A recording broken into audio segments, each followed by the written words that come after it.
Alright, I'll try to keep this video short. We have a lot to talk about today, mainly server instability, DDoS attacks, and of course the pay-to-win hype train that's coming from some content creators out there. I want to hear your opinions on this because it's a real concern, and at the same time I'm not sure if we should have a say here, because technically the game isn't out yet for us in the West. The Taiwanese creators and players should be the ones complaining. Moreover, I can't compare this game with solely PC titles rather than cross-platform titles. I think it's more suited. Of course, I feel bad for the players in Taiwan. It's a new game and many people probably took time off work to play. It's good for us to support them, but we also flooded the servers because we wanted to try the game, even though it's not out in our region yet. This is a big topic, so I will just mention it as news and you can share your thoughts in the comments. I also want to give a shout out to Blasta from my Discord community. He played BNS, this is Blade and Soul Neo, another NCSoft game, and said they had DDoS attacks there as well. That game has been out for a while now, but they still haven't fixed the problem. So yes, it's concerning. If we get DDoS attacks at global, we are definitely gigacooked.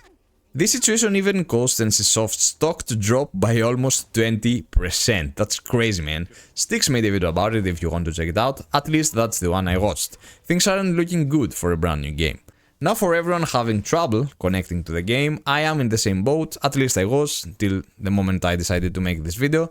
I played for the first 6 hours, but then I got disconnected and I wasn't able to log in back for almost 2 days. Some of my friends are still dealing with phone verification problems, crashes and a bunch of other issues.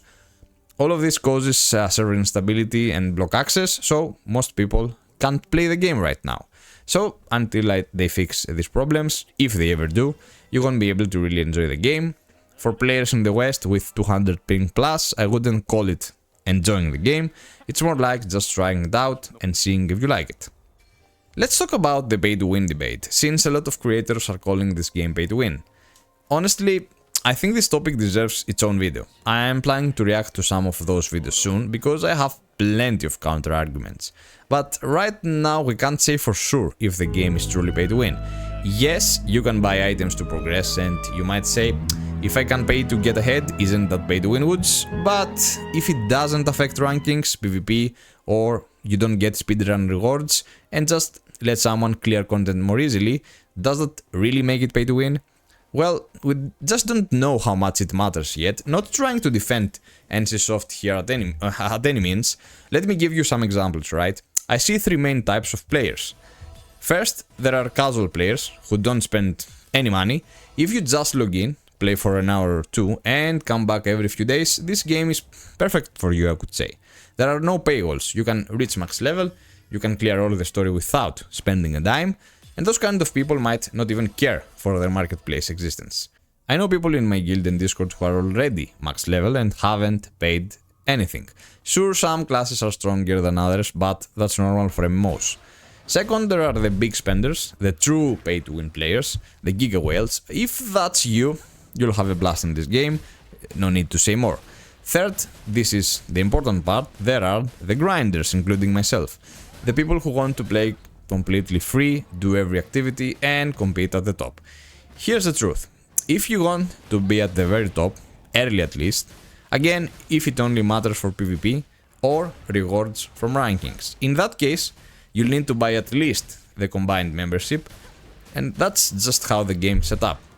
Honestly, the game could have just charged everyone a 30 to 40 subscription and included everything, and be a straightforward pay-to-play model. But then a lot of people wouldn't even try it, so I get them as well. They made it free to play with paid options. Well, it's a mobile game at the end of the day. Buying the subscription feels a necessity for the grinders. Everything from the battle pass can be earned by grinding, and Kina, the gold resource, the grindable resource, call it however you like, is actually more important than the pay to win currency. This is how I feel, at least so far. And you can farm Kina all day by killing monsters on the field. Of course, there are things in the shop I don't agree with, and some things are different from what was promised. You can get power from the battle pass and other paid options, but we don't know yet how much it matters. Actually, you could, because as of today they implement a patch and they removed some of the packs that technically were straightforward power, like you could get extra base time along with 1.5 million kina, which is the in-game currency, and it's very important. They removed that. I don't remember exactly the other packs, but it doesn't seem that the shop right now has anything else that gives you power directly. If the endgame is full of whales with top gear destroying everyone, I'll say it straight. For now, I think people are jumping to conclusions too fast. Yes, it's a mobile game as well. Yes, there is NCSoft behind the game, so the monetization is kinda weird and might be focused on mobile, but I know players with over 40 hours who haven't hit any paywalls yet. You just have to grind a lot. I'll share more info in my first impressions video. I just wanted to talk a bit about the pay-to-win situation and the DDoS issues hurting the game. Stay sharp, happy grinding, and see you next time.